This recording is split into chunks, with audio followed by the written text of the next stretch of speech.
My ભારતના volunteer દ્વારા સુશાસન દિવસના ઉપલક્ષમાં પ્રધાનમંત્રી મોદીજીના જન્મસ્થાન વડનગર ખાતે પદયાત્રાનું આયોજન કરવામાં આવ્યું છે।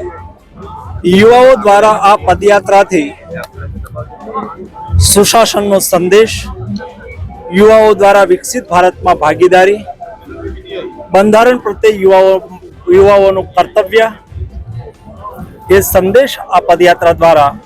માય ભારતના વોલેન્ટિયર દેવા માગે છે। મોદીજી વિકસિત ભારત માટે યુવાઓને પ્રાધાન્ય આપી રહ્યા છે, યુવાઓને વિકસિત ભારતની અંદર જોડી રહ્યા છે। જ્યારે દેશ આઝાદીનો શતાબ્દી વર્ષ મનાવતો હોય ત્યારે વિકસિત ભારત બનાવવા માટે થઈને યુવા સંસ્કારી થાય, યુવા જ્ઞાનથી સમૃદ્ધ થાય, યુવા રાષ્ટ્રીય અને આંતરરાષ્ટ્રીય પ્રવાહો સાથે જોડે, યુવાઓ પોતાની ઉત્તમ કેરિયર બનાવે, યુવાઓ સામાજિક પ્રવૃત્તિઓ સાથે જોડે, એના માટે થઈને માય ભારત ડિજિટલ પ્લેટફોર્મ શરૂ કરવામાં આવ્યું છે।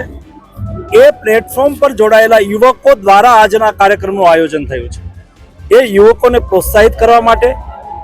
એમનો હોસલો बढ़ાવવા માટે અમે સૌ આ યાત્રામાં જોડાઈ રહ્યા છીએ। અટલજીના સમયથી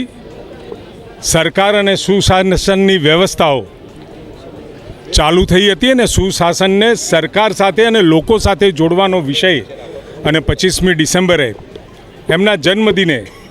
એ સુશાસન દિવસની શરૂઆત સરકાર અને પ્રજાને સાથે જોડવાનો, યુવાનોને જોડવાનો, વિદ્યાર્થીઓને જોડવાનો, સમાજના અનેકવિધ વર્ગોને સમાજ સાથે જોડી અને સરકાર સાથે જોડી અને જે પણ કોઈ પ્રજાકીય માગણીઓ અને પ્રજાકીય લાગણીઓ સાથે જે સરકારને સુશાસન કરવાની વ્યવસ્થાની જે શરૂઆત થઈ હતી એને યાદ રાખી ગુજરાતમાં આજે આદરણીય મનસુખભાઈના લગભગ 8 કિલોમીટરનો આપણે આજનો પથ હતો એ મંજિલ કાપી છે અને સમગ્ર ગુજરાતમાં એક પ્રતિકાત્મક રીતે આજની આ શરૂઆત અને આજની આ આખી પદયાત્રા અને એ પદયાત્રાના કારણે એ ખૂબ સરસ મજાનું વાતાવરણ ગુજરાતમાં થયું છે। સુશાસનની વાત સરકાર કરતી થાય એટલે લોકો ઝીલતા થાય એવો આજનો પ્રસંગ અને સમગ્ર યુવાનને